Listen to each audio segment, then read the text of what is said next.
Welcome to the NBTLT podcast with your guides to this magical journey, Lon and Zumi.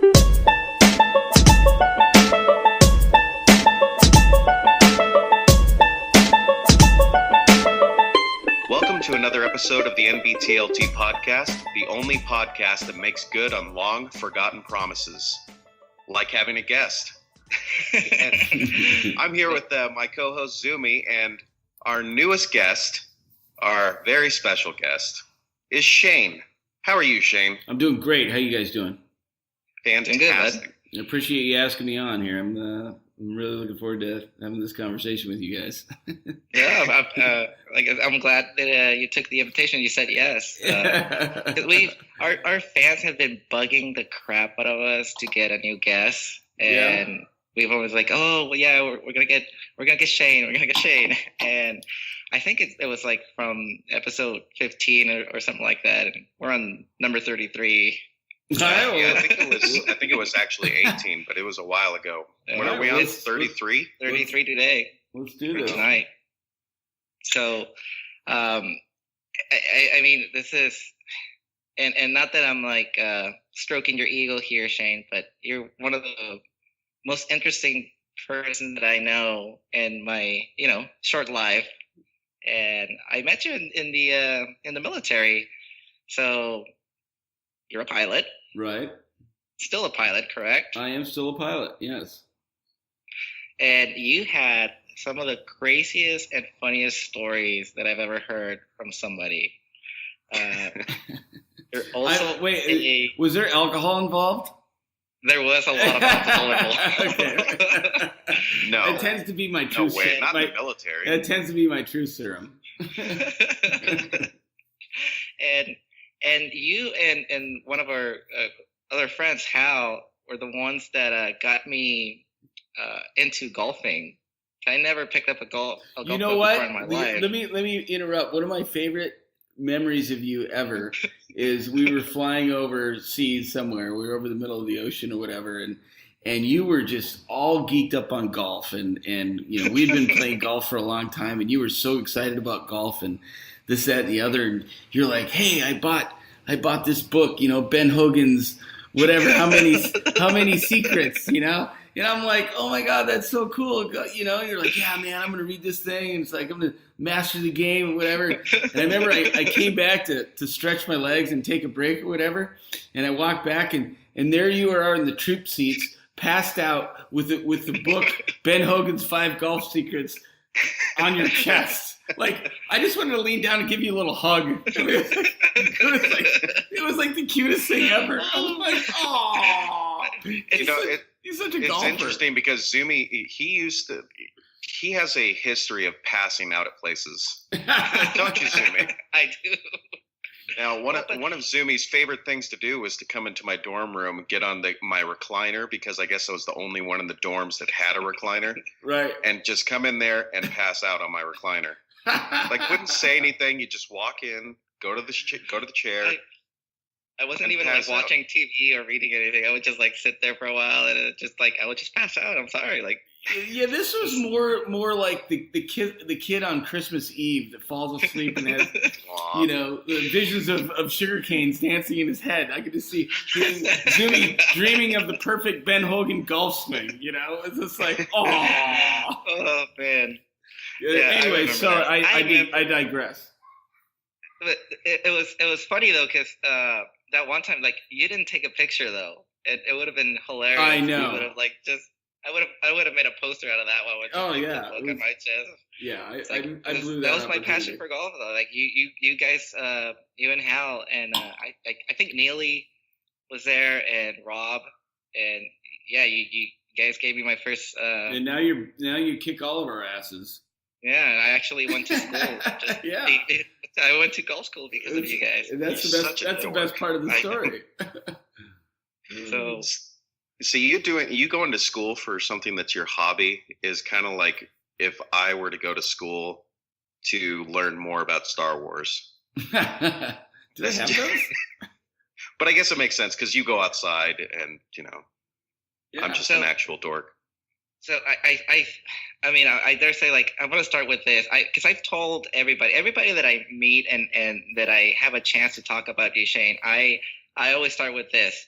I know the guy who was the director for the golf tournaments at Playboy. Yep. It was Playboy. Yeah, Playboy Golf. And you did that for how long? 8 years. I started in 2005. You know, it's funny because I'm really good friends still with the president, who was the president and owner of Playboy Golf. In fact, I played golf with him like 3 weeks ago in Palm Springs. And we were sitting there with his wife, and I was with my girlfriend or whatever. We're sitting there drinking, and I said, John, you realize when I interviewed, I like bullshitted the whole thing. He goes, yeah, I knew not a goddamn thing that was coming out of your mouth was the truth. He goes, we had 20 other guys, you know, and I finally went to the powers that be, and they're like, you know what? They're all full of shit, but I like this Shane guy for some reason. So we still laugh about it today, but I thought I was like being slick and everything. You know, you go in there and going, you know, I was saying I can do this, I can do that, and then I get the call the next day. It's like, okay, dude, you're our guy. You're now the official golf director for Playboy Golf, and I'm like, now what the fuck do I do? Did you ever get to meet Hugh? Yes, absolutely. You know what he said to me? You know, in RIP, he just passed, you know, a couple days ago. I said, it's a pleasure to meet you, Hef. Everybody goes, he goes by Hef. So it's a pleasure to meet you, Hef. And he goes, Shane, so the pleasure is all mine. That's the kind of guy. That's the kind of guy he was the nicest guy on the planet. Like he has no reason to not be, right? Right, exactly. You know, my whole thing is like God was up there a couple days ago going, dude, I got nothing for you. Oh man. You know? It's like, oh, sorry. Oh man. So this is heaven. Yeah, so this is kind of how it goes here, man. Yeah. we just shoot the shit. Sorry to disappoint you in heaven.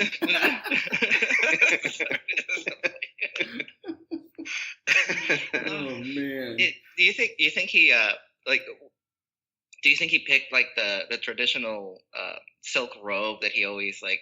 Oh, wore? for sure. Oh, dude, why would you not? Yeah, I mean that's if you have your place in heaven and you can wear whatever you want. I think he like just came in with the robe and that's just like, oh, absolutely, absolutely. Bring me them angels. Yep. Oh man, but yeah. So I don't know. Which loss do you think hurt the most? The Bruce Jenner loss or the Hugh Hefner? Oh, gosh.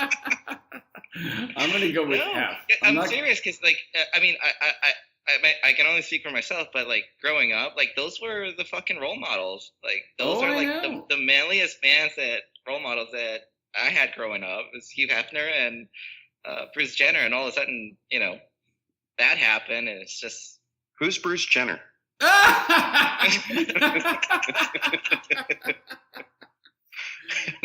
That's such a great politically correct statement, Lon. That's what I do here, you know. As the producer, I have to be politically correct. Caitlin. Yeah. No, the thing that I find interesting, you know, is that the dude lived to, what, 91? 91, yeah. That's impressive for anybody nowadays. Right.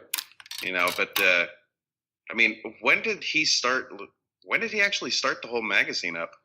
Well, I think it was like the late 50s, and he had Marilyn Monroe involved initially. Yeah. And it all started in Chicago.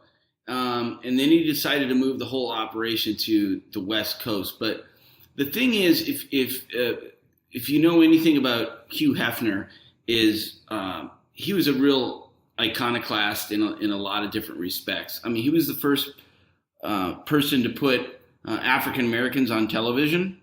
Mm-hmm. He's always been very open-minded and accepting. He's gone through a few marriages, but he's always been there for his ex-wives when they had issues, whether it be health or financial or divorces of their own or whatever. You'll never find a single individual say anything bad about Hugh Hefner ever. I mean, he lived the iconic lifestyle like we all worship as American males, but there's so much more depth to the man as a person, and you'll find you'll see this, I think, coming out as you'll see TV specials and tributes to him and all that stuff, and they'll be interviewing people and they'll all say the same thing. I mean, he was a good human being first and foremost. And that's the thing that most people don't actually hear about. Right. Because all we know is like, I mean, what is it? Oh, the Playboy Mansion, the Playboy, or the bunnies and stuff. And yeah, I think the concept that a lot of people have is, oh, she's just a pervert or whatever. And it's just like, no. No, not at all. Not at all. I mean, he was, a maverick in a lot of things in both business and entertainment. He did the Playboy clubs. He had the Playboy Tower there in Vegas for a little while. He had the reality show, and really the reality show was running in conjunction with when we were doing the golf tournaments. And he had made a comment at the time, it's never been better than this, because they were in pop culture again, and the guy was in his 80s. You know what I mean? Yeah. It was a complete rebirth for him and a second life for the Playboy brand. The thing that a lot of people don't realize about Playboy, and I ran up against this when I was working there, is it's really like, it was a four-headed monster. So you got the magazine, you have Playboy Entertainment, you have the Playboy Mansion, and then you have a bunch of offshoots like Playboy Golf, Playboy Racing, Playboy Lingerie, whatever. And you know what? They all don't like each other. And they all don't talk to each other. And we were going to do, I had gotten approval through, there's a guy that runs the Playboy Mansion, basically. He's a guy by the name of John Luther. And I had worked a deal with 50 Cent and Interscope in Pontiac to sponsor a 50 Cent show at the Playboy Mansion. So we ran, there's a whole process you got to go through to get approval. I got approval to have the concert with a buddy of mine that's a promoter here in LA. And I got a phone call. Well, then my bosses at Playboy Golf called me and were like, dude, be careful, you're biting off here. And I said, no, I got approval. I think we got all our ducks in a row and everything. And then the next day I got a call from the head of Playboy magazine, this woman by the name of Donna. And she just tore me a new ass, just berating me up and down. Like, why are you bringing Pontiac to the Playboy Mansion and they're not advertising in the magazine?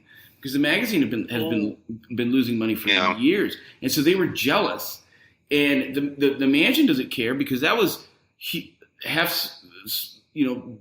main source of income was renting out the mansion. If you go up to the Playboy Mansion on any given night, back in the day, like I'm talking 5-10 years ago, there would be 3-4 corporate events a week up there. And you can rent.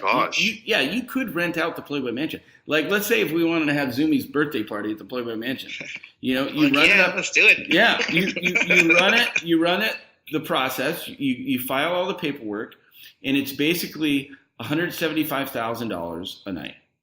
And that's all. Yeah, and that gets you food, booze, transportation, and security, and I think 25 playmates. I think is what it includes. But actually, now that I think about it, that's not a bad price. Right. No, I mean, it's not for like these corporations. So I think towards the end, it became a money grab for Playboy, somewhat, in my opinion, and they diluted the brand a little bit. It wasn't quite as exclusive as it used to be. Now, if I were to go back into the reality show, would I ever see your face? No, we were absolutely forbidden. So they would turn up. So they, Just wonder if I'd see you in the background. Yeah, no.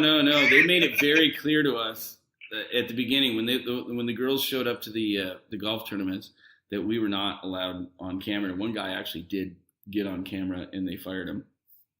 So, yeah, and he'd been with them forever. But it was just like there's no questions asked. He was done. So no, you won't see me on any of that stuff. No, but that's good though. They set their own boundaries, kind of like saying like, this is the whole type thing. No? Yeah, the whole deal was my boss was like John, the guy I was telling you about that I was golfing with a few weeks ago. My boss, he's from New York, and he's a typical New Yorker. He was the hardest boss I've ever worked for. It'd be like his famous line would be like 3 weeks before the tournament, and I'd, how golf tournaments are. People sign up everybody signs up, 80% of the golfers sign up like the last week, right? So It's super stressful. I got sponsors, I got the golf course, and I got 2 weeks before the tournament, I got 25 golfers, and I'm freaking out. And John's just breathing down my neck. He's like, "You're killing me. What do you do? How many golfers you got? How many sponsors you got? What are you doing? Why don't I even hire you? I'm like, I don't know, John. That's the mark of a good boss, is the guy that puts you down. That's the best boss. He was relentless. And then, invariably everything would come together the last week and a half. And it was, it was a fun and obviously very glamorous position to have that Playboy golf card in my wallet. I mean, it got me into a lot of parties in Hollywood and clubs and all that stuff. But man, it was really stressful because he would really put the hammer down on me in 3 weeks. And it's very high vis. And the thing is, but running the LA tournament, I'm right in Playboy's backyard, right? So everybody was watching the LA tournament, Right. So, but I mean, I wouldn't trade those 8 years for anything. Those are the best 8 years of my life. I mean, the stories are crazy. Would you ever go back? Absolutely. Would I do it again? Yeah. Oh, yeah. Oh, let's say you get the phone call tomorrow. You're like, "Hey, Shane, we want you back." Oh, absolutely. If they wanted to start it up again,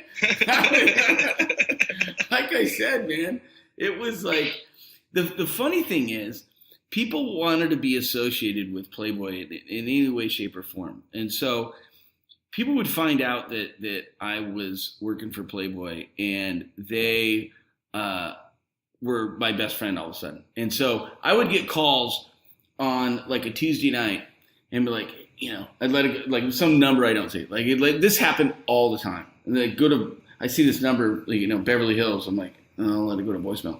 "Hey Shane, this is John. I'm having a party at my mansion tonight and just wanted to let you know you're more than welcome. If you want to bring some girls up, that'd be great."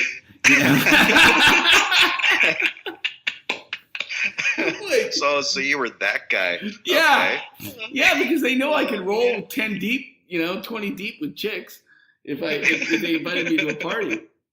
But it was funny. So one funny story, we were laughing about this 3 weeks ago. So there's a guy up in Hollywood. So the biggest mansions in LA are in this neighborhood called Beverly Park. It's where Sylvester Stallone lives. Prince had a place there. A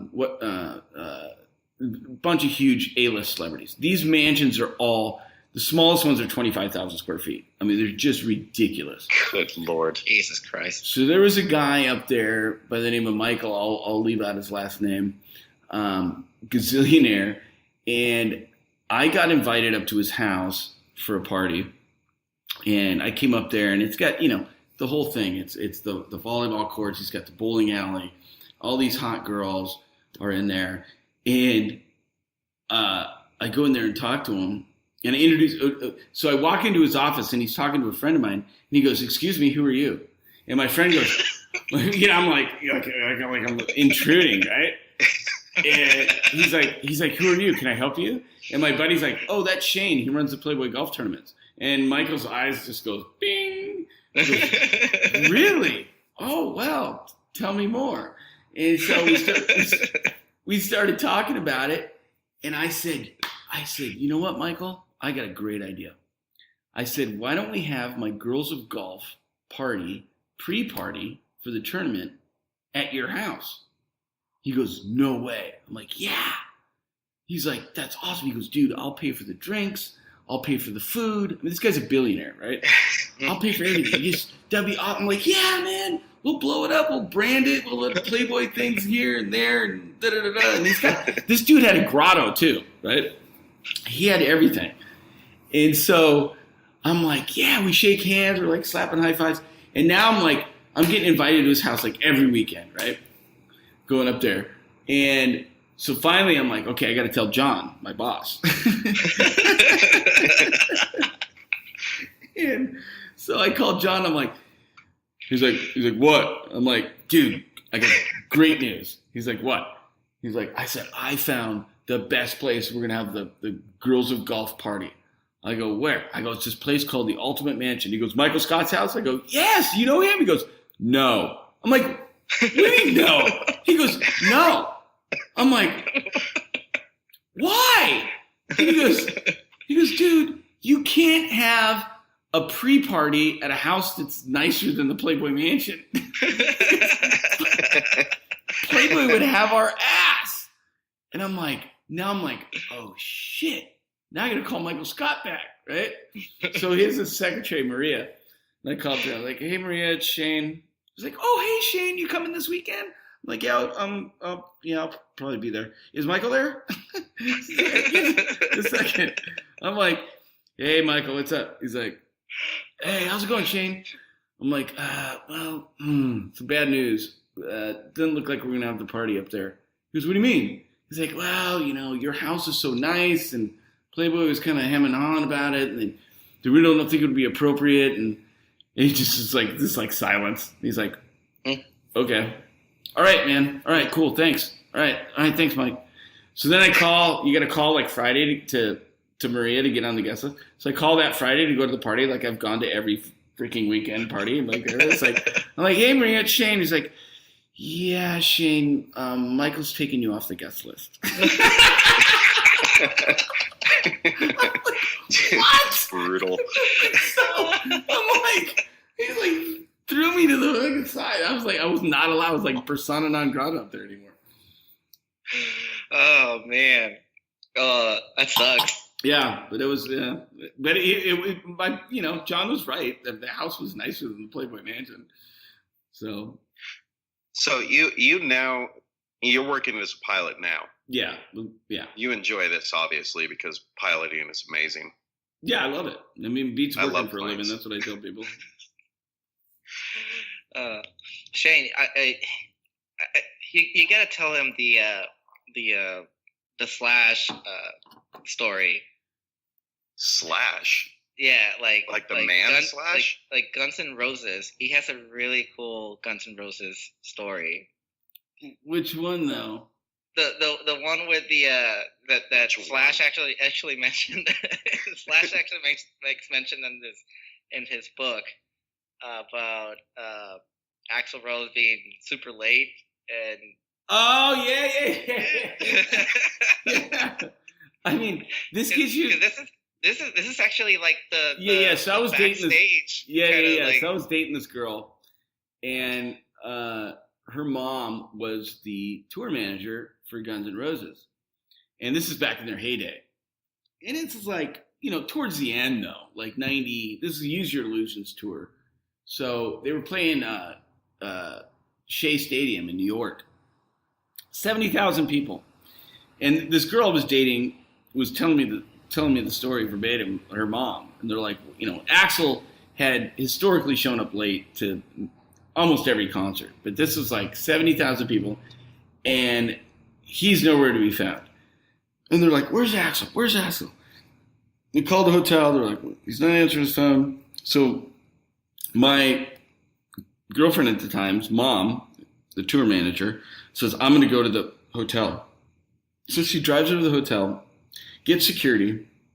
They open up the hotel room, and there's Axl in a bubble bath, drinking champagne by himself with candles lit. And they're like, Axl, you're supposed to be on stage right now. He goes, I know. I'm going to get dried off. I'll be right there. Like, yes, this is all planned. Yeah. The guy is like, you know, he just no concept of time, but it's like everything you read about him is true. But I guess he loved his bubble bath. Yeah, you know, just doesn't care. He lives in like Slash says in his book. He lives in a parallel universe. It's just you gotta just accept that, and you'll get along with him. Wow, that's amazing. Yeah. I tell you, this guy has like the craziest stories. Well, yeah, you work with Playboy long enough. You know? Yeah. Here, I got invited to this Interscope private party on Sunset Boulevard. It was like a really small venue. It was like a Tuesday night. I had just gotten back from the base, Zumi, and my phone rings and it was like, it's this guy John Diamond who there was a big magazine in LA called 944 Magazine, and he's like, "Hey Shane," he goes, "come down to their offices were right on Sunset Boulevard, and they would transform it at night into like a catwalk, or they'd have small concerts. They'd have a DJ booth in there. It was like the hipster magazine in LA. It was in every hotel room and all this stuff." So John was the president of 944, and he called me, and he and I became really good friends. And he's like, "Shane, come down here. Interscope is having a private party. It's like their newest artist." I'm like, "Oh, all right, sweet." So I get dressed, grab a buddy of mine. We go down there, and you know, it's like all like huge press outside and all the stuff, but we like squeezed in there, and it was like standing room only. It was totally packed, and they're like, "Ladies and gentlemen, I'd like to introduce Interscope's hottest new artist, Lady Gaga." And dude, she came out and did 4 songs in like the weirdest outfit, and I was like, my jaw dropped, and I looked at my buddy, and I'm like, she's never gonna make it. Which is exactly why I'm not in the record business. You have to admit though, like back in the beginning when Lady Gaga first started, everybody kind of said that. Right. Like, what the fuck is going on? I was looking all around me, and everybody was going ape shit crazy. And I'm like, what am I missing? This is awful. Was it the meat dress? It was she had something going on like that. It wasn't the meat dress per se, but it was something weird. And she got up there, and it was just like, there's no way she was going to make it. There's no way. Boy, Interscope dropped the ball on this one. They shut you up, didn't you? Yeah. Somewhere, right now, Lady Gaga's sitting there going, "That motherfucker." Yeah, that's why I fly airplanes. Yeah. Oh, that's crazy. Oh man. Oh, that's priceless. She's not gonna make it. No, she'll never make it. No. I was gonna tell Lynn, as cool as Shane sounds, like I've actually felt the wrath of Shane. Oh, come on, are we going there? What did you do? Did you piss off the pilot? No. Well, I want to tell my version. Yeah, I want to hear your version. and then Shane can fill up because he was fucking pissed. So there I was. No shit. I'm doing alert, and I think it was on Friday going into Saturday. It was an exercise. Right, and we had a drill weekend exercise during that time. But, you know, throughout the whole time that I was doing alert, I was never told that I was actually going to be part of this exercise. So in theory, I was told that I was supposed to be on crew rest, like coming off of alert. But I wasn't informed somehow. So you didn't get the memo. I didn't get the memo. So I come off alert, and I hand out my keys and my radio and all that stuff. And I'm hanging out with Aaron through this whole thing because it's still a drill weekend. And we're like, oh, well, you know, it's lunchtime. It's 11. Let's go to lunch. Let's go off base. and and somehow the place was packed. And all of a sudden, I get a call from Shane saying, "Where you at?" I'm like, "Having lunch." What do you mean? Like, and then I get a call from the chief boom saying, "Where you at?" And I'm like, we came off base because we're having lunch." And they're like, "You need to come back right now." I'm like, "Oh shit." So, are you starting to work through all the stuff in your mind? Like, what did I screw up? Like, what the fuck? So I go in, and the first thing I see is Shane just pointing at me, going like this, like, "Come here." Lon, if you knew me better, that is so out of character. Yeah, it is. Like, it was like, oh shit. So I had to. The explanation was it was a long weekend. Okay. Well, and then granted, like this, we're in the reserves. Everybody's chill, and Shane's a lieutenant colonel, and I still. In terms of Shane, it's not colonel. It's not like active duty. And that wasn't day, that moment. That day, I was at attention, just taking it from Shane. What the fuck are you think you're doing? You're supposed to be on crew. You're supposed to do this thing on the Exorcist. And I'm like, no. See, now I was wrong. I admit that. I didn't have all the facts. But you know what? That was the only ass chewing I ever did in my whole 26-year career, so it's kind of fun. You have the dubious distinction. You have the dubious distinctions in me of being the only person I ever chewed out. Well, I suppose if you were gonna give an ass chewing to somebody, I guess I can't think of a better person. See, we're still friends. But I don't know how much smack you got because you were the guy running the show, right? And that was the thing. I was getting it from above me because I was in charge of all that stuff. But I was wrong. Then, I was wrong.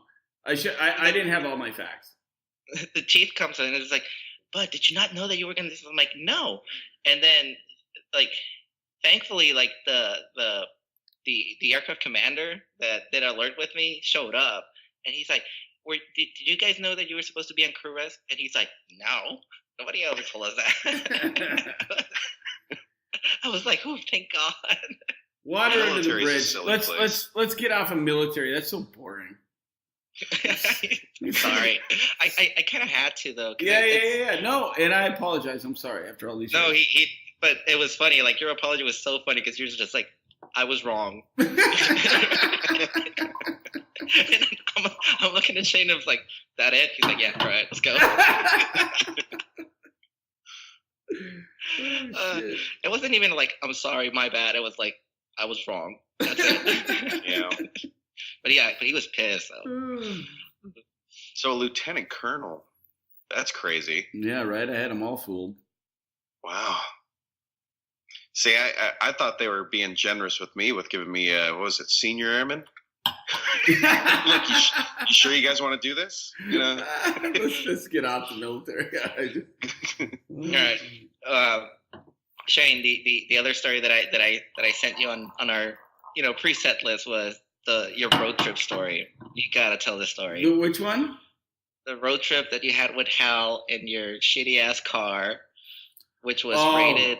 Oh yeah, God, Jesus. So this was in college. I had this piece of shit car that I would drive from Los Angeles to Minnesota every fall and every spring because I would spend my summers back in LA. And this thing never, ever made it the whole way. And talk about a character builder. And that's how I looked at this car because I had my back against the wall on a number of occasions with this goddamn car. And so it was before our junior year. I said, "Hal," I said, "why don't you fly out?" And Hal's a pilot with United now. We've been friends since 9th grade. And I said, "Why don't you fly out to California? We'll hang out in last week of August, and drive back to school." He's like, "Dude, I don't trust your car." I'm like,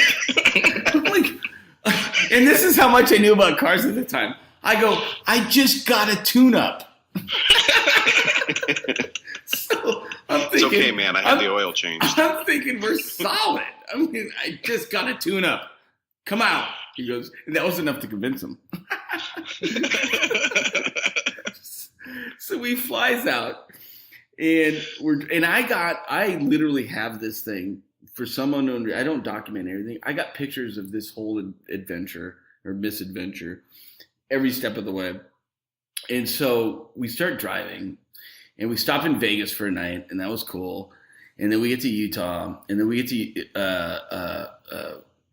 Yellowstone Park, and we're driving to Yellowstone. Now Hal's driving, and when we drove into Yellowstone Park, they gave us this yellow flyer, which I still have, with a big buffalo on it, and it's goring a tourist with a camera that goes flying. Oh my God! I know. It's like, do not talk to the buffalo. Do not stop for the buffalo. Like, whatever. Come to Yellowstone. It was this very graphic picture of a buffalo goring a tourist with a camera. You know, we're like, okay. It's good for the kids. Yeah. So we're like, okay, we won't mess with the buffalo. So Hal's driving. I'm sleeping. And all of a sudden, I get woken up by the car, like, just start bucking. It's like, jump, jump, jump, jump, jump, jump, jump, jump, jump, jump, jump, jump, jump. And it just stops. I look over at Hal, and he looks at me, he's like, dude. I'm like, I don't know. So we get out, and we throw open the hood like we fucking know anything about cars. Like, we're like, well, sure looks normal to me. There's an engine there, and like, you know, and we're like, nee, like nothing. We're like, oh my God. Okay. So we start walking, and this is back, you know, the 80s. So you could hitchhike, kind of. So we're hitchhiking, and it's like 5 o'clock in the afternoon, and it's starting to rain, and we're in shorts and jean jackets, and there's no GPS, there's no Google Maps, we don't know where we are in the park, nothing. Like, we're just walking. Just out in the ether. Yeah, and cars are like zipping by us, honking at us, flipping us off, like the whole deal. Finally, this little Ford Fiesta comes racing past us, and, you know, we're like, have our thumbs out, we're like, all of a sudden it locks up its brakes, like, and all of a sudden it's like, it backs up, and there's these three hillbillies. Like, these guys had like teeth missing, like all this shit. They're like, where are y'all going? I'm like, well, my car broke down. He's like, there's a white one back there? Like, I'm like, yeah. He goes, all right, well, you know the next gas station's not another 25 miles. I'm like, I know. He goes, well, get in. So we get in. These guys we got in the back seat. There were beer cans up to our knees. It was like, chink, chink, chink, get in the beer can. The driver had a fifth of Jack Daniels. And he goes, you guys want a shot? And they're like, Hal and I are like, sure. So we do a shot. Start driving, right? We got tunes going. We're drinking beer with these guys, doing shots, whatever. We get to this gas station in the middle of Yellowstone Park. And Kenny, I'll never forget Kenny. Kenny saved my life. He comes out, literally like wiping his hands with a rag or whatever. He was like, what's the problem? I'm like, well, my car quit. You know, I don't know what's going on. He was like, well, let's get in the tow truck. So we grab these three rednecks. I'm like, I got to get a picture with you yahoos. You know, we got a great picture of those guys, you know, by the gas station. And they're like, all they do in the summertime is they come down, they go cruise through Yellowstone and get drunk. That was their thing. We just happened to run into them. So they take off. Kenny comes down, pulls my car on the tow truck, tows it. We get to his gas station. He goes, you're never going to believe this. I go, what? He goes, well, the problem is your fuel pump's bad. Good news is I have one for your car. And I'm like, well, that's awesome. How much? He goes, well, it's $90. Well, at the time, Hal and I had $70 between the two of us. And so I'm like, I don't have the money. And I said, hold on a second. Let me call my dad. So I get on the payphone, my AT&T calling card, call my dad. I'm like, hey, Dad. He's like, yeah, what's up? My dad wasn't the nicest guy in the world. And I say, hey, here's the deal. We're stuck in Yellowstone, blah, blah, blah. They have Western Union here. Can you Western Union me like $90 and I can get my car fixed? And I go back, click. He hung up on me. I got a picture of me in the phone booth going, what the fuck? So that option was gone. So Kenny says, well, Kenny, listen. I say, I got a shotgun. I had an 870, Remington 870. I used to hunt back in college. I said, why don't I give you the gun, you fix my car, keep the gun, and then when I get back to college, I have a really good job with Domino's Pizza, and I'll make a bunch of money. I'll mail you some cash. I make a lot of money there. He takes the gun, he's like, all right, deal. So he fixes my car. Hal and I are on our way. We show up. I got a picture of us next to the Duluth sign with $2.32 in change is all we had. Like, we spent everything else on gas, and we were eating like powdered sugar donuts for we didn't get a good meal for like 2 days. And we ended up actually getting to Duluth, and I worked my ass off for a month, sent Kenny the money, and the son of a bitch sent my gun back. Awesome. Yeah. What kind of car was it? It was a Ford Mustang II, 1978. And Hal sent me a link to an article about 2 years ago, said 10 worst cars made of all time. Mine was number 4. It sounds like the cars my dad used to buy. It was always something like that. Oh, my dad used to buy cars, and they used to go for like over 300,000 miles, and then he'd wonder why the thing broke down. Yeah, exactly. Get all pissed off. What the hell? I just fixed it yesterday. Right. Like, yeah, well, the thing is like, equivalent to about 100 years old. So whatever happened to the car, Shane? You know what? I graduated from college, and I left it on a corner in Duluth, Minnesota. And my friend went in there and took all the stereo equipment out of it and then left it. And we don't know what happened to it. I just left it there. I wonder if you could find it. Oh, it's gonna end up somewhere. It's gonna be like that weird karma thing where you like just looking in the newspaper and you look in the background in a photo and go, holy shit. Yeah. Oh my God. It's alive. Yeah. Well, I guess the question would you like to be reunited with this car? No, God no. Which is why I think I spend so much money on cars now, because that thing was so traumatic. It literally damaged my psyche, that thing. It never once. That messes up our surprise to me, because we just so happen to have found your. Oh man. It's kind of funny because, like, who fucking carries a shotgun? I know, right? You can get away. I know, right? you just happen to have your shotgun. I just happen to have a shotgun.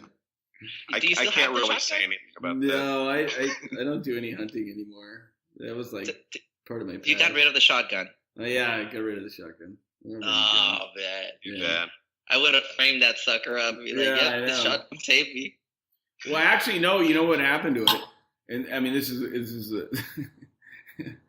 I don't know if I should tell you. Well, screw it. So my dad kept all our guns out at his place, and then he kind of lost his mind and threatened to shoot the whole family. And so the sheriff's department took all his guns away, which included my 870.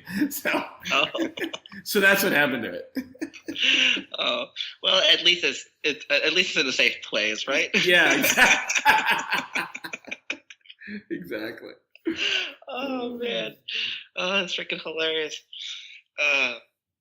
See, dude, we should have done this like a long time ago. Yeah, for sure. It is, but you're so busy. Like, your freaking schedule's like random. So I was even surprised when, like, last week when I send you the text and be like, "Hey Shane," because I'll be honest, we were kind of desperate because we've been getting these mails like, get a new guest, and I'm like, all right, I want to try Shane. And when you said yes, I was like, all right, yep, gotta do it, man. There's no way or ifs or buts, like no canceling, nothing. Like, if we have to do a solo podcast. It was perfect. Worked out perfect. Oh, and I'm actually really happy we got somebody as interesting as you, because we almost kind of screwed ourselves with our first guest. Well, is that the S&M guy? I told you, it's the BDSM master. Yeah, no pun intended. Well, it was like I said. I'm so happy that Zumi got you to come on because oh my gosh, we were looking around, and it's like we could get this person, but they got nothing to say. So it's nice to have somebody with some good stories and some good background. And we're not Joe Rogan big yet, so it's not like we can just get a random celebrity and be like they'll be like, oh yeah, I'm on it, man. But we do. Yeah, it's been quite the adventure. Shane, there's another one. There's another story that I would like you to share. It's gonna be the story podcast. Well, it's a really hilarious. It was the one about I think it happened in Minnesota. The strippers in Germany. Your Minnesota stories where you did that whole the mat. The what? You would finish drinking like the mat the birthday. Oh yeah. Okay, so for all you people out there that take your friends out for the birthday thing, so we would have well, there's a whole other story attached to that. I might as well tell it. That involves Hal. Have you heard that story? That's the one. That's the one? Okay. Yeah. So my roommate and I in college, we had a rule that there were no rules on your birthday. You had to drink everything that the person put in front of you. And so we would always finish the night with the classic drink that we called the bar mat. And we would pay the bartender to pick up that rubber mat that they have, that they sling drinks over all night, fold it in half and pour it in a glass. And that was your last shot of the night, right? And it almost guaranteed 100% you're going to barf. This is the whole point. So Hal, the United pilot I talked about that went on the drive with me to Yellowstone or whatever, he's a little more conservative than the rest of us. So it was his birthday. I said, Hal, we're going to take you out for your birthday. He's like, okay, fine, but I'm not going to be your science experiment. That was his big line. Oh, okay, dude, chill, dude. We're just going to take you out for a couple drinks. Let's everybody just mellow out here. So sensitive. Yeah. So we had this bar that we'd go to called the Viking, and it was where all the shippers, because Duluth is the biggest inland port in the world. So all the shipping, like really hard-edged dudes would go there, and you'd buy $3, and it'd be like a double pour, and it was like super strong drinks. So we'd always go to the Viking to start the night to get our, because we were college kids. I was selling my plasma twice a week, and we were broke. And so we bring Hal over there, and Hal's like, I'm just drinking beer. I'm not doing any of your bullshit shots. I'm like, it's like, okay. So Bern, my roommate, the one that he and I would destroy each other on our birthdays, he was like, okay, Hal, that's fine. We'll get you beer. Well, Bern was pouring 100 Smirnoff Blue shots in Hal's beers. Oh my God. So Hal had 3 beers and did not notice. And he finished his 3rd beer and it hit him like a ton of bricks. Boom. He's hammered. And he's like, starting to slur. He's like, you motherfuckers. Where are you putting shit in my beer? And so we walk out of the bar. Bern and I are about pissing ourselves. We're laughing so hard. We get Hal out. He's like, okay. And there's this big dirt parking lot out there. And Hal goes, I got to fucking take a piss. So he whips it out and starts pissing. And then he starts stumbling. And he's got khakis on. He ends up pissing all over his leg, right? And we are crying. I couldn't breathe. I was laughing so hard. He pisses all over his leg, finishes, and he looks at us. He's all blurry-eyed, looks at us. He's like, fuck. And we were getting ready to go dancing at Grandma's, which is the big dance bar there. And he goes, I can't go to Grandma's like that. I got to dry off. We're like, okay, how you going to do that? He starts running in a circle in a dirt parking lot. God. In this giant circle as fast as he can to try to dry off his. I'm like, I can't breathe. I'm like, stop it. But he's so serious. Like he's like on a mission to dry off his khakis. And his circle he's doing 1 circle, 2 circles, and he keeps getting smaller and smaller. and smaller. And finally, he just falls over on his side and scrapes across the concrete or the dirt gravel, scrapes up his hands. His pants are all dirty. Now it's dirt and piss, and his hands are bleeding. Bert and I go over there and we pick him up. We're like, okay, you're done for the night, buddy. Mission accomplished. Oh, shit. I love that he went into that night with a plan. Oh yeah, and not going to be our science experiment. Him, I don't know what you call that drink, but I think I might call it From Russia with Love. Yeah, I like it. Oh my god. Oh man. Too much. So, yeah, for you listeners, I know a lot of people probably wonder about the Playboy Mansion, like what it's all about and everything. I can tell you this. The Playboy Mansion is everything you've heard and then some. Like, and then some. Yeah. It's like, my first time up there, I was like, oh my God. And I'll tell you why. I'll tell you why our parties were different. The Playboy golf parties were different. So the two biggest parties they would have up there every year were the Midsummer Night's Dream party, which was... I've heard of this. Yeah, that's the iconic one, right? That's the one that's been going on for years. The celebrities go to, and like blah blah blah blah. Like that's Hef's personal party. And then the other big one, as far as total volume, would be ours, the Girls of Playboy Golf Party. And so, if you ask the Playmates which party they prefer, hands down, 100%, they're like, we like the Playboy Golf parties way better because you got people from all over the country, right? It's not pretentious LA Hollywood people sitting there. Mm-hmm. So what would happen at our parties is, it was funny because what we would do is we had 25 golf tournaments around the country, all the big cities. And out of those 25 golf tournaments, we'd invite the top teams to come out to the finals, which were in March in Hollywood. And we'd also have the golfers vote for the hottest chicks that they had cast for the Playboy Girls of Golf in that particular city. So we'd pick like 10 girls from that particular city. And they'd get invited out to the finals in Los Angeles, which were in March every year. So the tournaments ran all summer, top golfers, top girls. Everybody shows up to LA in March. The week would start with Wednesday. Everybody flies in. And Wednesday night's kind of a free-for-all kind of thing.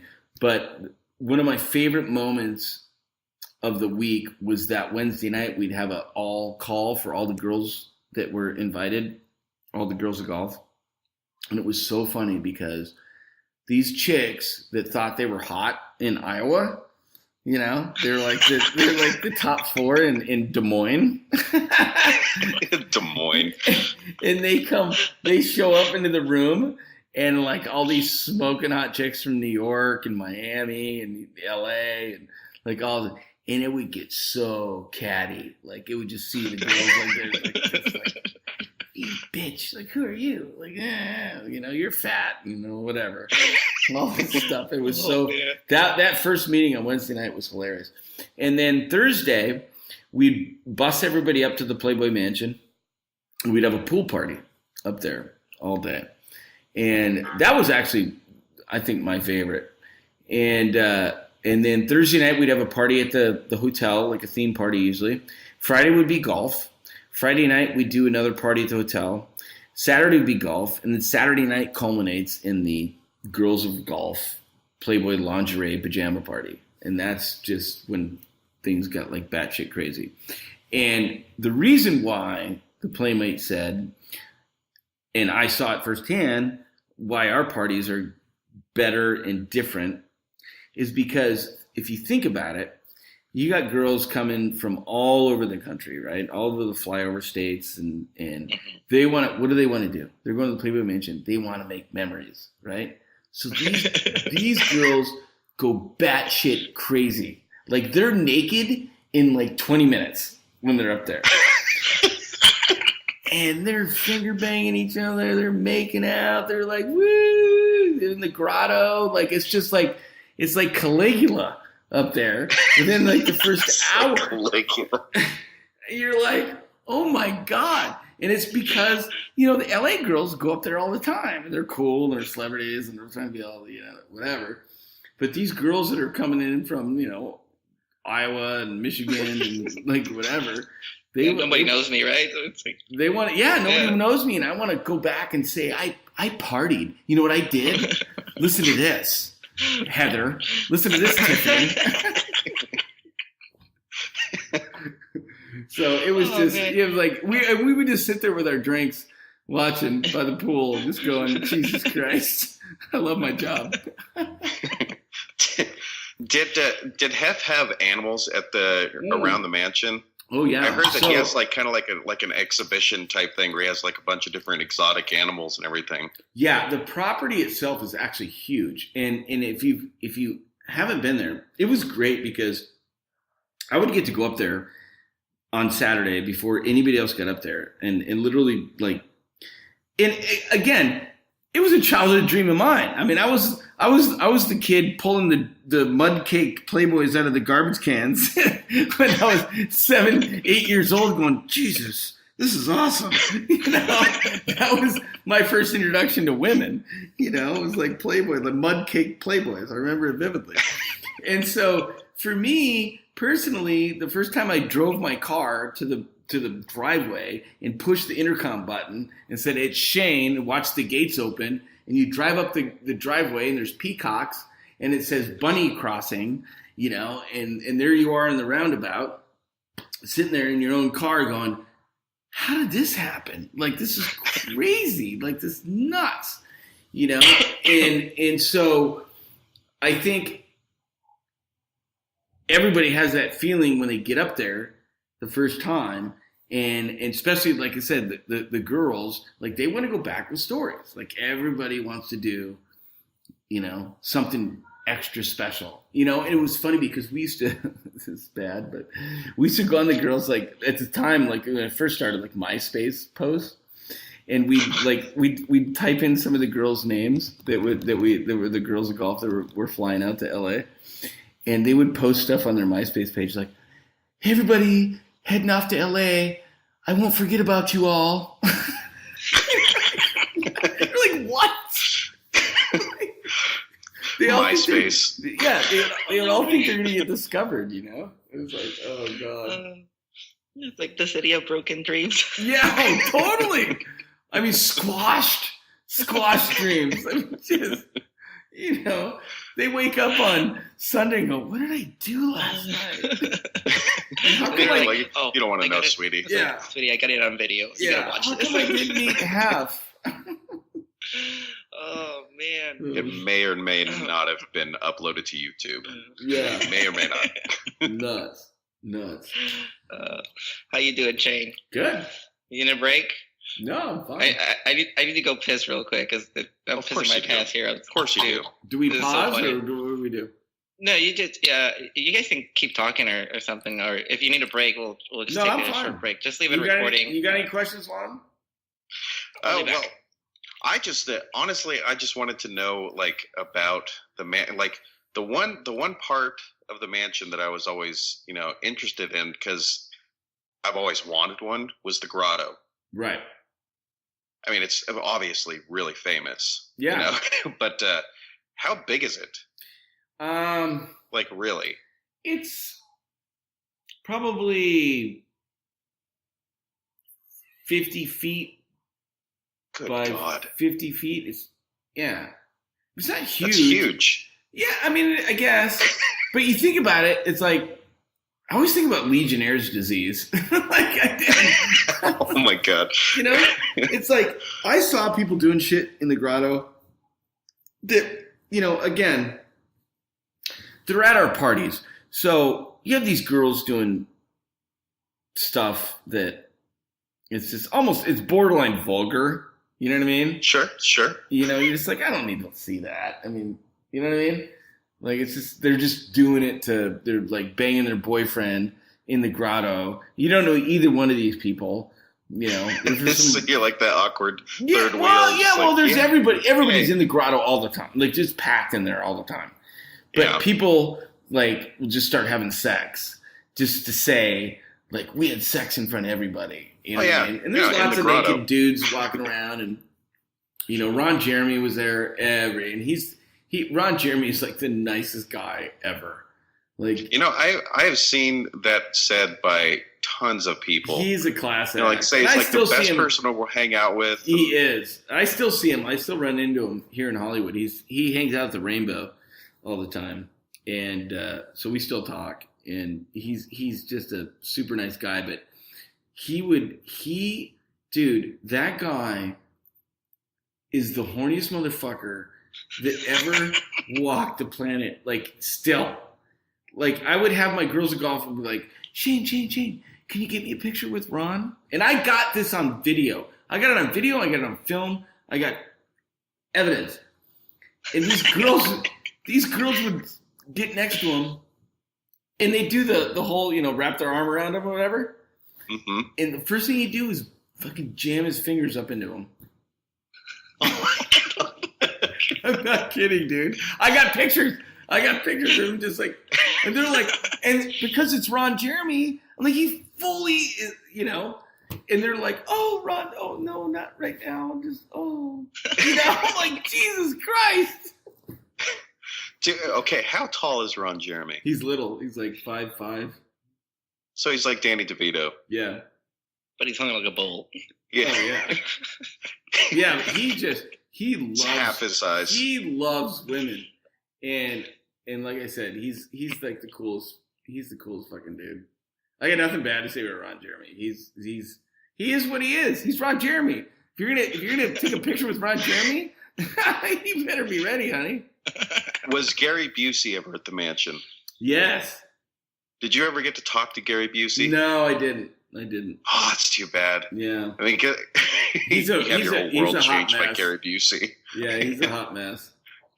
Some of my favorites, Drew Barrymore, awesome. Drew Barrymore. Oh my God, she's a sweetheart. I loved her in E.T. Yeah. Oh my God. Yeah, Drew Barrymore. Jose Canseco used to, you know, he was really nice. That's a baseball player, Zumi. I know who Jose Canseco is. Okay, yeah. all right. He's a huge guy. I mean, I don't know a lot about sports, but I do know Jose Canseco, right? So speaking of sports, Shane, and so I don't know if you heard, but I'm a free agent this year. I'm definitely not rooting for the Chargers anymore. Okay. Since they left, right? Because I felt betrayed, and they're not doing very good this year. So. And they're playing in front of 20,000 people. Yeah. That being said, I was actually, and I mentioned this to Lonnie before, that I was actually considering rooting for the Minnesota Vikings. Yeah, baby. Oh, is Shane a Vikings fan? I grew up in Minnesota. Okay, I'll allow it. Yeah. But and speaking of NFL, and this is the curveball that I talked to you about before we started recording. Yeah. So what do you think about this whole NFL kneeling stuff during the anthem? Honestly, here's what I think. I didn't fight however many wars you and I fought together, or we fought, you know, deployments or whatever, to make anybody stand for the national anthem. I fought to give people the option to kneel for the national anthem. It's free speech to me. And I'm a veteran, and I love the flag, and I love America, but the thing is, it's become racist, and it's become a racial issue, and it's very obvious the way the Trump administration is spinning it in that direction, and I can't support that. So I support the players. I support Colin Kaepernick to do what he wants to do. I love America as much as the next guy, and you know what? You and I, Zumi, have served, and you, Lon, have served, and 98% of this country have not. So I think we got a leg to stand on, when we have an opinion on something like this, and that's my opinion. I think people should have the option. Yeah, and that's something that I've been telling like people from where I work. They were all about the first thing they or one of like the first people that they went and looked when they had this stuff going on CNN was me, because I'm usually more conservative than liberal, but I am very liberal on certain stuff. And when they asked me, I was like, well, what do you think about this whole kneeling? I'm like, good. Like that's what we fight for, Right, like it's exactly. good that you have the option. Giving visibility you do this shit in Iraq when Saddam Hussein was like, we would have get killed. That's what I'm saying. They're it's like they're making people stand and salute. I mean, that's bullshit. You can do whatever you want. I don't care. It's like a religious thing, I don't care what religion you follow or whatever. It's like, but they're making a statement. African Americans live in a different world than we do, and it's not fair to them. They are targeted. They are treated differently. And the fact that the athletes are in a position to give it recognition that things need to change, I support them 100%. Now I'm gonna throw a cog in the or a wrench in the cogs here. Did you see the story with Michael Bennett of the Seattle Seahawks, or as I lovingly call them, the Rainy City Bitch Pigeons? No, is that where he got arrested in Vegas, though, right? Yeah, well, he actually didn't get arrested. Now, the whole thing was, I guess, this just was released, the body cam I haven't seen that. Footage. I saw it this morning. I'm like, I got to watch that later.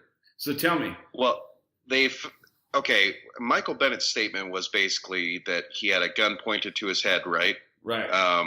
And that the cop told him to stay where he was or he'd blow his, effing head off or something like that. Well, the body cam footage came out. Yeah, there was none of that.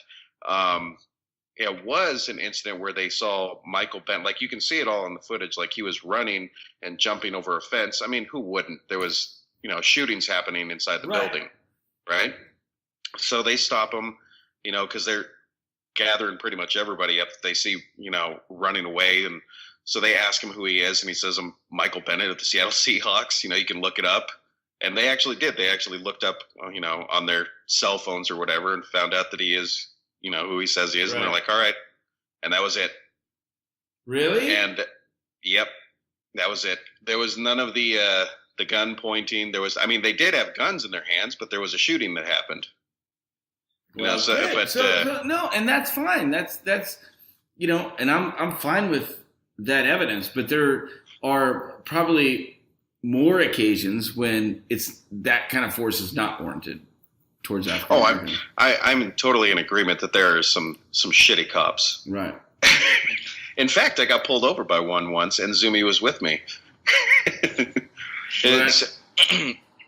The guy said that we were. It was like a scene from Super Troopers. You seen that movie? Yeah. Yeah, he was like, do you have any reason for being meandering on the left lane? And we're just like, wait, what? And he's like, I think I was a little rude though. And he's like, I'm sorry, like, isn't the speed like 65? And he's like, yeah. I mean, I don't understand. Was I not going 65? And he's like, yeah. It was just like, I don't understand. Dude, you're tripping me out. Well, I got pissed at him because you remember, because like I was behind that guy in the right lane. Yeah. And there's only 2 lanes, and the guy was going like 5 miles an hour under the speed limit. So I'm like, okay, but there was a cop behind me. So I got up in the left lane to pass this guy, and of course he speeds up. Oh, that guy! He's that guy. And that's when the this cop guy should pulled be us shot. over. And then when you started saying like meandering, we were like, we don't even know what meandering means. Well, he actually asked us like, where are you guys going? And I'm like, well, we're going back to the base. And he's like, you guys in the military? I'm like, yeah. And he looks at me. Now this is at a time when I had I had 3 earrings. I had my labret piercing. I got the tattoos and all that stuff. I think you had the eyebrow one. Had the eyebrow piercing. And he's then, like, of course, in Washington, I I look more Mexican than California. Me too. Didn't say in I was LA. probably stolen. Like Guadalajara, Mexican down up here, man. But yeah, that was there are shitty cops for sure. In fact, I have cousins who are I think they're retired now, but LAPD.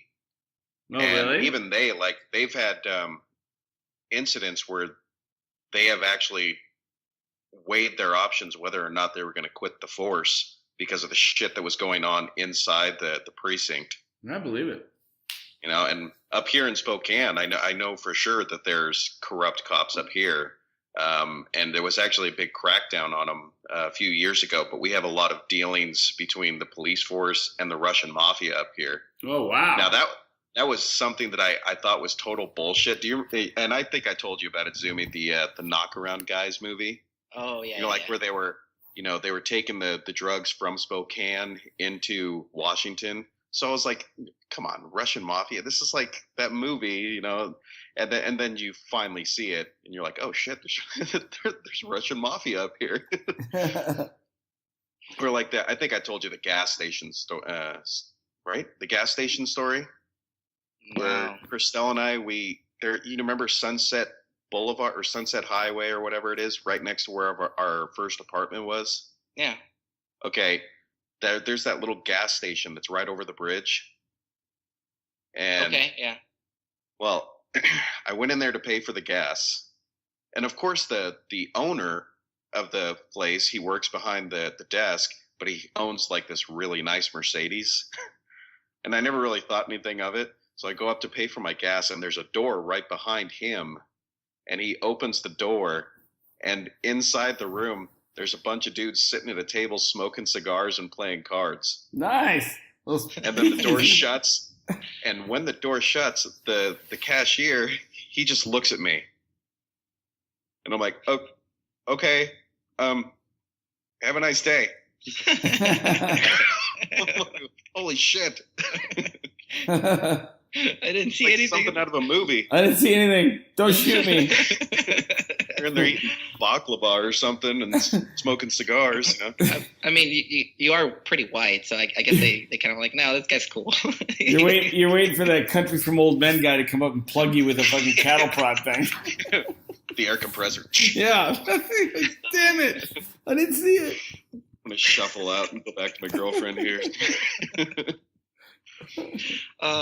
Shane, so I just remember another story that you told since we're already here, since amongst friends. Yeah. Do you remember that you told me about this one guy that was trying to get you to go to a party like in the woods? Oh. Oh dear Lord, is this like Deliverance? Oh God. They still talk about this. This is... You still talk about this? No, they do. Oh, they do. Down at pilot training. Oh God, we're going there, are we? Okay, is this so like a pilot training legend now? This isn't. Only if you want to, Shane. Only if you want to. No, I don't care. So it was 1990, and I was in pilot training, and I was getting towards the end, and it was a typical Saturday night. We'd go out and just blow our brains out, getting drunk. And there was this bar north of Columbus, Mississippi called the Highway 75 Bar. And we're in there, and it's like, this bar is like 10 miles outside of Columbus, which 10 miles is just pure woods. And so we're out there drinking, and I remember walking. I can't believe I'm telling this story. So, we're okay with it. Yeah. So I remember being really drunk, and I needed to get some air. So I go outside, and I'm like, I'm fucking done with this place. Like, I'd hit on a couple chicks, and they dogged me or whatever. I was, like, mad, right? I was, like, angry Shane. So I was like, I go stumbling out in the driveway. I'm like, I'm going to sleep on the hood of Hannon's car with my roommate so they don't leave me, right? So I'm laid out on the hood of my buddy's car, and all of a sudden I feel a little on my leg. And I'm like, wake up, or I'm like, yeah, what's up? And it's this really young kid, like, 18, 17, whatever, like kid. And I was a kid. I mean, I was like 24, right? But this kid, it was a kid. And I'm like, he's like, hey. He's like, dude, you want to go to a party? I'm like, what are you talking about? And he goes, dude, there's some girls in there that saw you, and they want to hang out with you, and we're having a big party down in the woods down here, up the road, like 5 miles, and they wanted me to bring you. I'm like, really? They're like, oh yeah, dude. They're like, I'm not sleepy anymore. Yeah, no, they thought you were hot. It was like, they totally want you there. I'm like, okay. He goes, I'll drive. Men. I'll drive. I'm like, okay. So get this dude's pickup truck. Here we go, even farther north into the woods of Mississippi on Highway 75. And we go like about another 5-6 miles, and it's just fucking pitch black, like black. And then he just pulls over. And he goes, this is it. I'm like, okay. Like, oh boy, here we go. Well, I was so hammered. I was like, okay, cool. So we get out of his car, and we start walking down this trail, and it's like, and it's like, all you can hear is crickets. It's crickets. And I'm thinking I'm going to hear like a bonfire, like chicks, like, woohoo! I'm like, I'm going to be all excited, like, hey, we brought Shane, that dude that you saw in the bar, and there was like nothing. And I'm like, finally I say to him, I'm like, dude, I think you got some bad info. I'm like, I don't think there's a party here. He goes, all right, here's the deal. Just let me suck your dick. What? What? Wait, what? No. What? No, listen. This is his famous. This is the line. He goes, no, listen, seriously. I'll suck your dick. You'll get something out of it. I'll get something out of it. We'll both be happy. No. The man dude, is a salesman. Yeah, I know, right?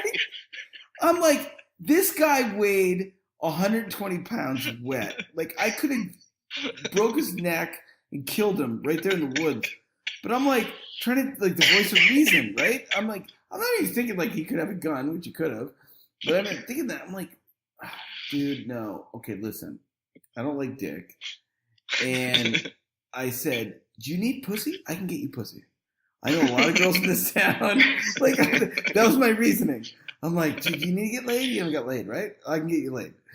And he's like, so no, listen. Just real quick. Just drop your pants. I'm like,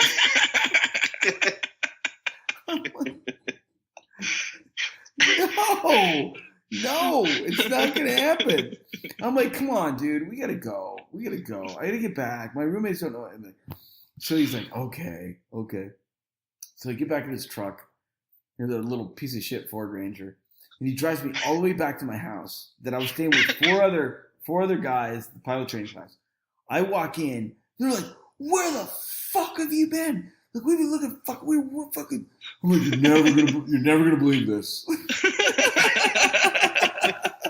And so I told them the story, and then they told their instructor pilots the next morning, and then on Friday, I got to stand up in front of the whole pilot training class and tell that story about some guy wanted to suck my dick. And then the kicker was, I go in, I had this car, and one of my subwoofers blew out that I had in the trunk. I go to this local stereo shop, and I pull in, and these two kids come out to look at my car. Dude was one of the two kids. Oh my gosh. Did he act like he didn't know you? Yeah, totally. And what am I going to do? I was like, that's the guy that wanted to suck my dick. But, I mean, I couldn't. And we're like looking at each other going, awkward.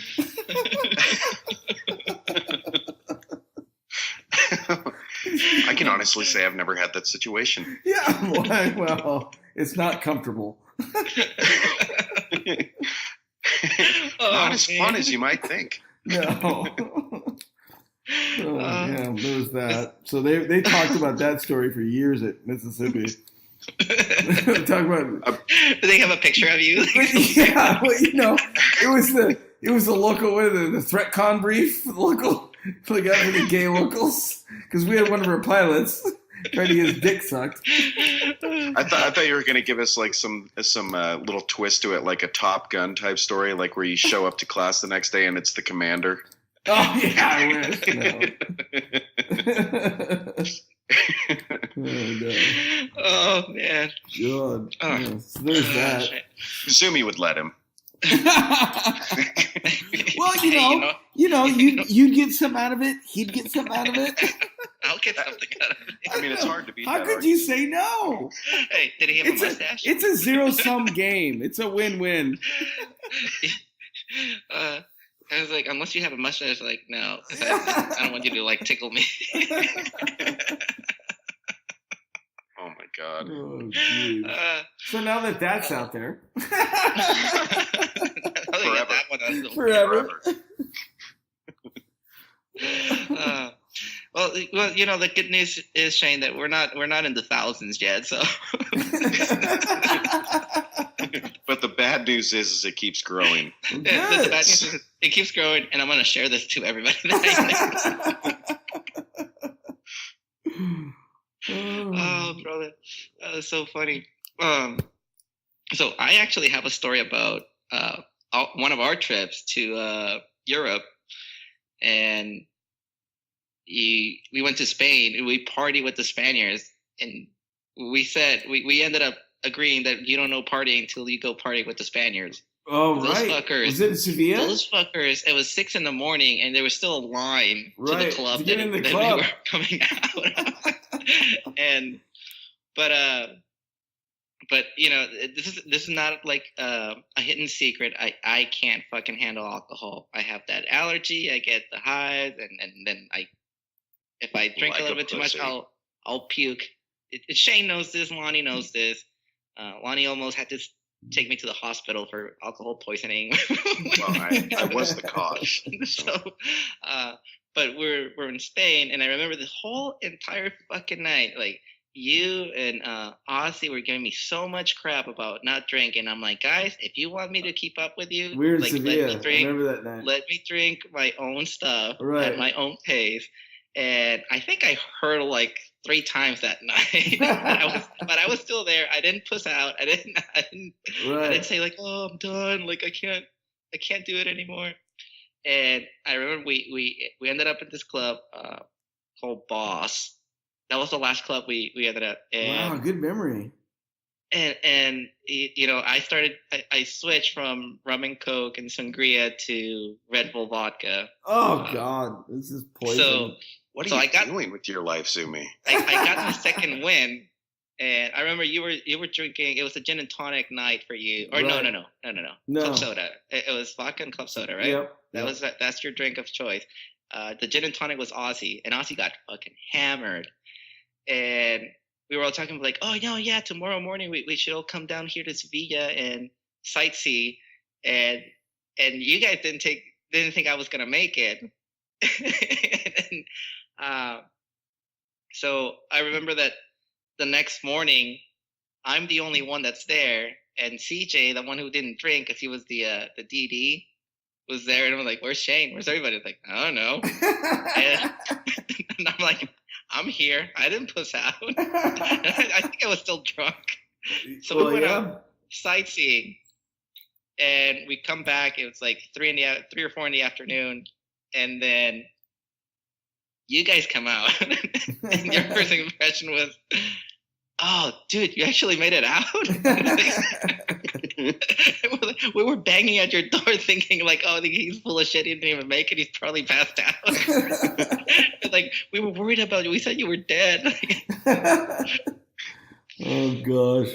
Yeah, called you out on that one. I was like, no, we're gonna make it. Like, we wake up in 3 hours and then we go sightseeing. Right. And you didn't believe me. You were like, yeah, he's not gonna make it. He's gone. I'm gonna sleep in. You're like, oh no, I'm sleeping. That was a really fun trip. That was a Europe trip. I get I had some of those pictures of my retirement ceremony. Did they have Aussie with his hot dog that he couldn't take in the cab, so he had to like throw it away? Street dog. He was so sad. He was looking at this hot dog and just like, and the driver was like, no puede, no puede. He's just looking at it like, oh man, threw it away. And I think that was the last trip that we went on. I think it was together. Yeah. Yep. Absolutely. It was a good time. Yeah, it was a great time. Oh, see, they never let Zumi and I go on trips together. No, we only got one, and it was shittiest, one of the shittiest fucking trips ever. Like, where did we go? Like, was it Ohio? Wasn't that Milwaukee? Milwaukee. Yeah, even worse. We were there for like a night maybe, and it was terrible. Dude, there's nothing to do in Milwaukee. No, or at least where we went, there was like okay. Yeah, they had something against Zumi and I going on trips together for some reason, and I always got coupled with like the asshole boom operators, like the weird guys, that always talked, the type of guys that always have change in their pockets. It's like. Just that's who they couple me with, and Zumi get to go to these exotic places. The most exotic place I ever went was Hawaii, which I'm not complaining. I love Hawaii, but it's just like Zumi's going to Guam and going to all these places in Europe, and and here I am. Oh yeah, yeah. I had my ultimate boondoggle was the Maldives. You heard that story? No, I have. This is a new one for me. No, this is my favorite. This is the story I tell people out of the Air Force now. This is the ultimate boondoggle. So we're flying missions out of Diego Garcia, which is a little island for the people that are listening. Little island in the Indian Ocean, Southern Indian Ocean. And we were doing missions flying, refueling B-1 bombers. And they were 8-hour, 9-hour missions. So we take off out of Diego Garcia and head north into the Indian Ocean and refuel these B-1 bombers. Well, this one B-1 bomber was a co-pilot, and he was having a really hard time. And he basically almost tore the boom like right off the jet. Like the whole jet shook, whatever. Yvonne was the boom operator. She screamed. And she's like, oh my God, we have a massive fuel leak. So I was flying with Wade Slocum. I look at him, I'm like, I'll go back there. I'll check it out. I'm sure it's fine.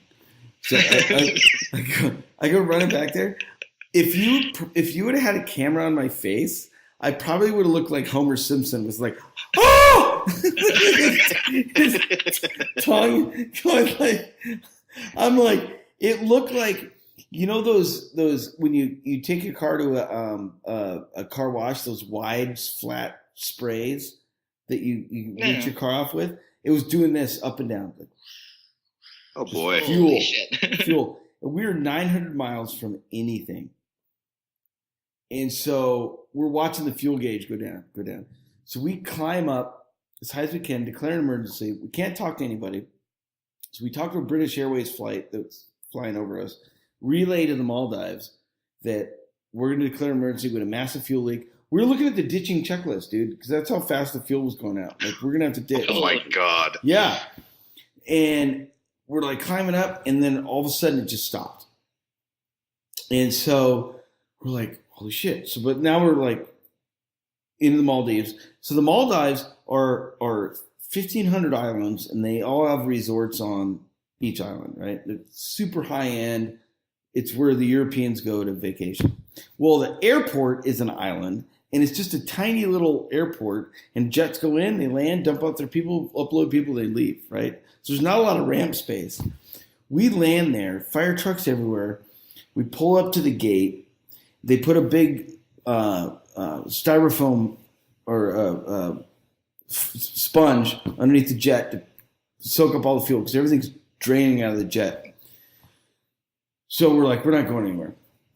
So call back to the base, and now we were hired help, right? They didn't know us back at Dago. We were like one crew from March, and it was a Fairchild operation, right?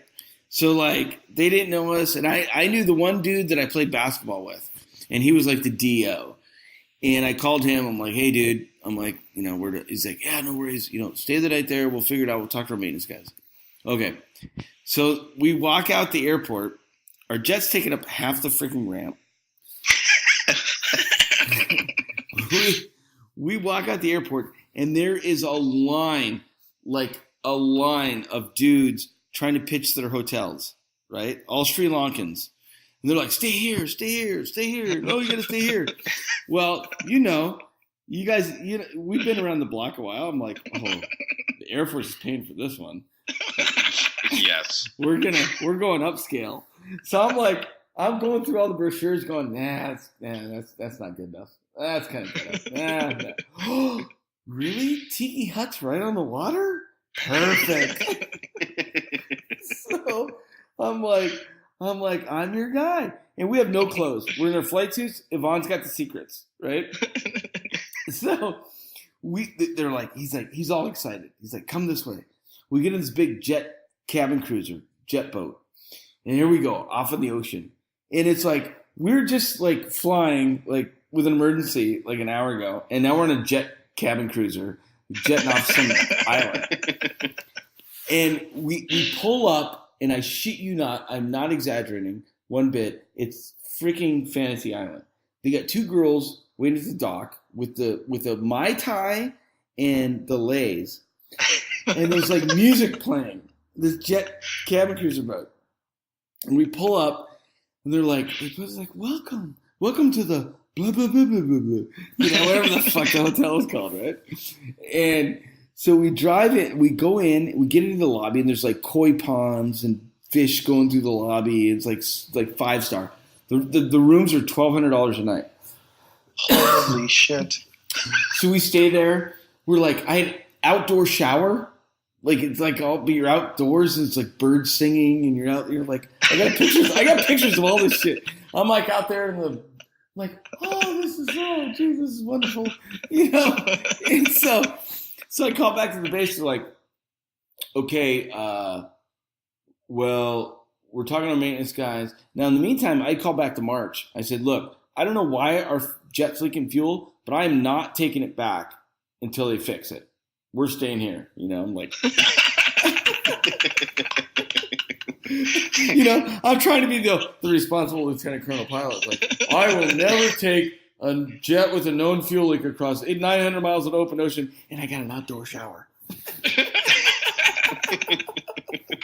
Did you have to pull the phone away when you had to laugh? Exactly, right. No, I would. That's coming up later. And so I literally was doing that because Wade was sitting right next to me. And so like in March, so I knew March had my back like 100%. They're like, no, dude, you're not taking that jet. I'm like, okay, great. So then they call me. Diego calls me, the dude I play basketball with. He's like, hey, Shane, what's up, bro? I'm like, hey, not much. Okay, here's the deal. Talk to our maintenance guys. They think they know what the problem is, and you're good with bringing it back. And I'm like, yeah, no. That's not going to work. That's not going to happen. I'm like, I just don't feel safe. I don't feel safe. I'm like, I would use the whole 900 miles of open ocean known fuel leak line. It's like, take it on its face. I mean, take it on its surface. I'm like, this is a living. He's like, okay, fine. So he hangs up. So then he calls me back. He goes, okay. So now he goes, okay, you guys are done. So this is day 2. Now we're out. Now Slocum and I go scuba diving. Right? We're like, woo. And I remember Wade, we're in this lagoon. It's like crystal blue water. So he's like, I'm floating like a cork. We're just like, it's paradise. We're like backstroking, and at night cocktails on the water, and we get the tiki torches. It was like 5-star, right? So day 3, we show up at the airport. Now they're coming in. They're going to bring a maintenance crew. They're going to drop them off, fix our jet. We're going to stay one more night, and we'll take the jet out the next day. That's the plan, right? So we get in our flight suits, we go back out there. And by this time, I'm really good friends with all the Sri Lankan controllers, right? And so I'm sitting there in the control tower, and you can see the jet come down, and they get just above the runway, and then they do a go around. And I'm like, I'm out on the tarmac, and I go running in the tower. I go, where are they going? What happened? Oh, they had the wrong diplomatic clearance number. They have to go back to Diego Garcia.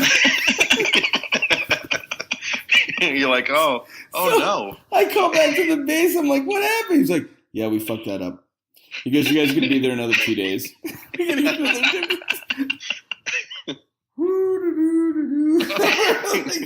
Drinking, like, go back to swimming. Like that. Now we're buying clothes on their dime because we had no clothes. Right? We're buying Bermuda shorts and t-shirts. Like Maldives. I was here and all I got this stupid t-shirt. Like this shit. We're like buying everything, and like so now it's like day 5. So now they're coming. They land, and again it was Fairchild crew, right? And they don't know us from Adam, but they're the fucking maintenance guys were just being dicks. They were pissed. Right? Sounds familiar. Yeah. So they drop those guys off and then they take off. And they're going to stay the night with us. We're going to stay one more night and then leave tomorrow morning.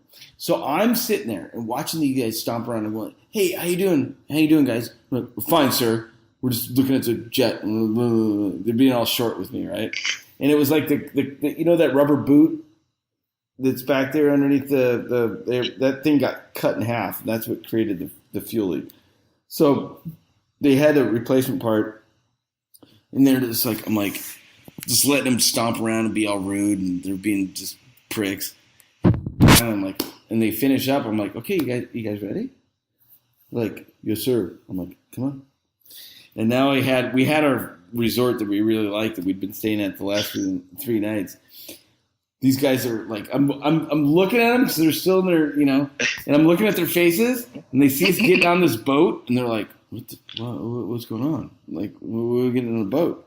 And all of a sudden, it's like, we take it across, and we get up there, and there's our girls with the Mai Tais, and we told them, like, we have some new guys with it.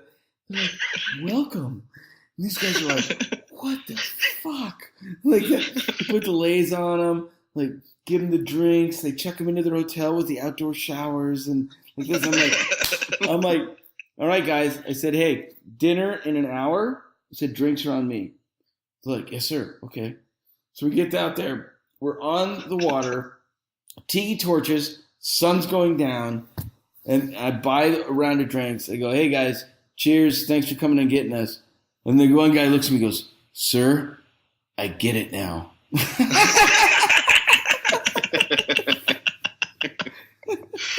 And then we were all we partied our asses off that night, It was like, it was so great. I was hoping it was going to be like something where they come up to you and go, you know what, sir? I think I don't think we're going to be able to fly out tomorrow. Yeah, I know. You would think. Oh man. It was funny. I used to have a poker game. One of my buddies is a movie producer, and we used to do these poker games. And he produced, like, he's a big producer. He produced Bucket List. He did Hairspray or whatever. And we would have poker games at his house. And he would make me tell these stories to the guys that were at the poker table. They're all writers in Hollywood. And the one guy had the quote. He's like, Shane, you know what? He's like, your life to me is like an Elvis movie. It's like all this shit goes on, but in the end, you end up on the beach with a cocktail in your hand. I'm like, and you say, that's not far off. I'm like, you know what? Honestly, it's kind of true. It was beautiful. That's a good way to describe it, though. Like, well, that's a writer, right? A Hollywood writer. Yeah, like, dude, yeah. You know what this reminds me of? An Elvis movie.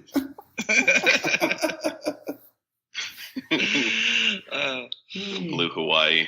Yeah, right? That's the one that comes to mind. Totally. Yeah. Blue Maldives. Shane, dude, you fucking made my night, man. Oh, that was fun. I was kind of having a shitty week. This just made it. The Air Force was a silly place, wasn't it? It was, but God, it gave me the best times of my life. It gave me my life. Like, I'm so thankful for the Air Force. It was so awesome to serve with guys like Zumi and all the stories that we've had and the funny things. And it's like, I don't have any American Airlines stories. You know what I mean? It's so boring. Like, I go to work and I go home. Like, all the adventures were getting shit-faced on the road in the Air Force. And it's like, and seeing where the night would take you. It's like, oh, God. I mean, there's stuff I can't talk about. But no, I know. And if we'll save him from another time. Yeah. Like when you're like, just know. Fully retired. Yeah, those are the G-rated versions of the shit that we did in the Air Force. When you're safe and you're clear of the intellectual property. Yeah, the rights 5 and years. all that 5 stuff. years. Bring me back in 5 years. I'll tell you everything. And I'll make your toes curl. Are you sure? Because we might have a lot of listeners by then. I got it on record. Yeah, exactly. Going on record right now. 5 years from now. The funny thing is, here's a moment that I had a moment. So I retired in 2015, right? So I had a big ceremony at the Base Theater at March. And I rented a Hummer limo to pick up all my friends from Los Angeles and bring them out to March. So I'm sitting on the stage, and on the left-hand side of the theater is all my civilian friends that I partied with and blah, blah, blah, blah, all this other stuff. And on the right hand is all people in bags, right? It was like totally separate, like civilian, Playboy, crowd, people that know all the shit I did, like all the shit I did, and then the military crowd, right? And so it was funny because Nate, he was doing my retirement, ceremony or whatever. He's like, one thing about Shane, we all know, he no matter what, he always likes to have a really good time. And my civilian, like, LA crowd just started just like, woohoo, yeah, woo. I'm like, dudes, hey, chill. I'm like, Jesus Christ. Wrong forum. Yeah, exactly, wrong forum. And all the green suits are, I'm like looking over, I was like, what? What is he doing? What are we doing? But it was funny because I'm looking at their faces because Nate's up there going, and the next award is the Presidential Medal of Valor bullshit, blah, blah, blah. And these guys were going, like, shut up, stop. You guys don't know him. Sometimes I look at it and go, what is my funeral going to be like? Right? It's like, who's going to show up and how bad is it going to be? I have a feeling yours is going to be a good one. Oh, I would hope. It's just that was funny, just seeing the reaction. Yeah, I'm sorry I didn't make it. By the way, I think that day I like, no shit, I had an emergency with my wife. Like I think I spent it in the hospital. Oh, jeez. Yeah. And I remember Terry telling me, he's like, "Hey, dude, are you gonna make it to Shane's after party?" And I'm like, "Bro, like I'm in Mexico. Like I'm nowhere near." Like, yeah, the after party was so, good. But I saw some of the pictures. It looked like they were like all in white. Yeah. The after party was crazy. I was like, yeah. I told my wife, like, if she wouldn't have been sick, like, you probably wouldn't have seen me for about a week. Oh, yeah, it was good. It was good. I don't know. Where are we at, Lonnie? Oh, well, we've actually done pretty good. Minus the little bump in the road, we're probably about an hour and 35. So we've done well. Right. Well, we can let Shane go. And it's 11. Maybe he needs party. Go party. Yeah. Change your mind. Yeah.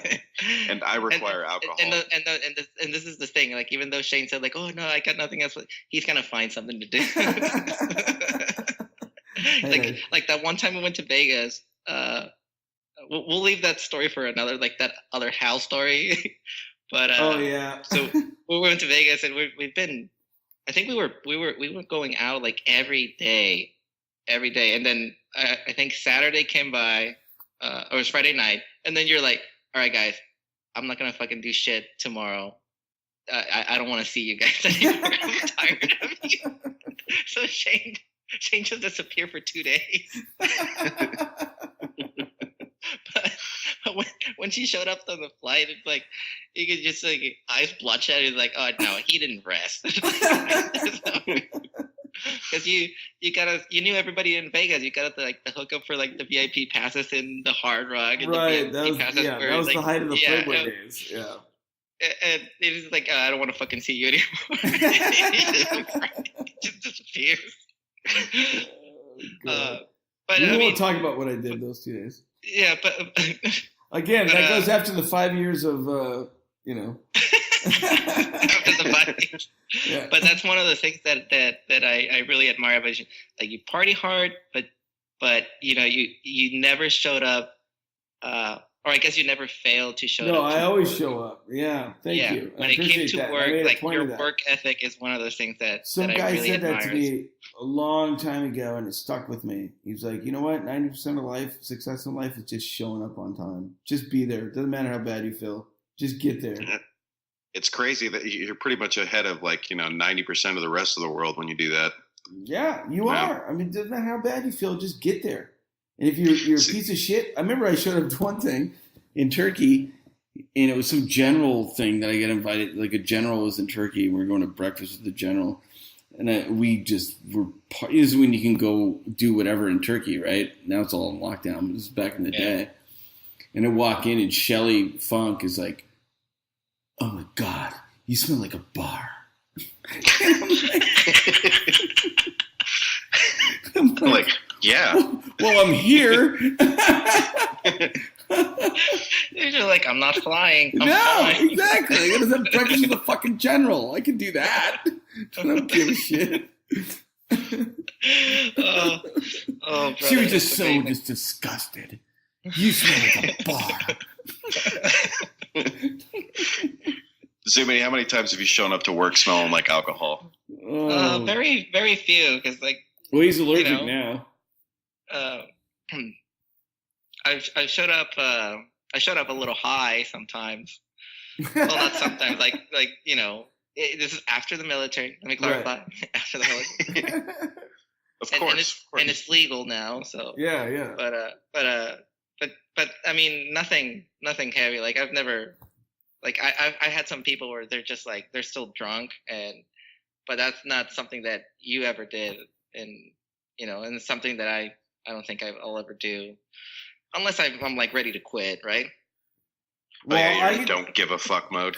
Yeah. But oh man, but no, thank you, Shane.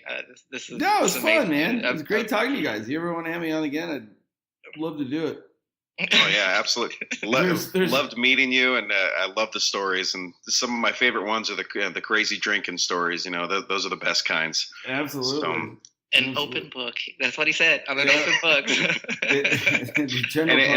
In a few years, it'll be even a longer book. Oh yeah. Then I can really divulge when I'm out of the woods. All right, Zumi, tonight I might just cut your little outro monologue. No, that's fine. But that way we can let Shane go. But here's the thing, like you can't call me like after we're done recording and be like, "Yo, bro, like, no, can you not? You put anything on there, dude. Story? There's nothing on there. I'm like, it's not honest, and I'm ashamed of. All right, it's okay because I'm in charge of the editing, and I really don't care. So no, go with it. I'm fine. Yeah, just some of them got maybe a little long-winded. So I'm gonna send you that video where I have my 5 seconds of fame. Yeah, I want to see it. And next year, when this Helping Hands tournament happens, I would like you to be on my team. Absolutely. Yeah. And it's really cheap. So it's $125 for the tournament, and they give you a shitload of stuff. Like, I don't care. I want to do it just for the donation and everything. Yeah, but it is for a good cause, and it helped a lot of the people that were in Texas and Florida. Yeah, with all this hurricane stuff. Well, I love what you guys are doing. I think it's awesome. It's fun. and it's entrepreneurial, and that's impressive. Well, I appreciate it coming from you. Yeah, I really do. Thanks for having me on. It was an honor to talk to you guys. Really, super. It was fun. an honor to have you. Super fun. All right, you guys take care. Hopefully, when you do your 5-year revealing thing, we'll actually be in a good studio, right? That's hey. like our long-term goal. So yeah, I got so much to tell. All right. Well, when I'll do my my little outro, and then we'll let you go. Okay. So, this episode of the Nothing Better to Listen to podcast can be downloaded on iTunes, Google Play, or directly from shoutengine.com. You can visit our website at nbtltpodcast.com. Be sure to leave us a review if you enjoyed this episode, or if you hated it and you just want to tell us off. Our bumper music is provided by bensound.com. Like us on Facebook, talk to us on Twitter at NBTLT or you can always send us an email with your questions or comments at mail@nbtltpodcast.com. Also, go to our YouTube, subscribe, don't be an asshole, hit the button. Yes, we know it's pretentious, just fucking do it. All right, you all have a good night.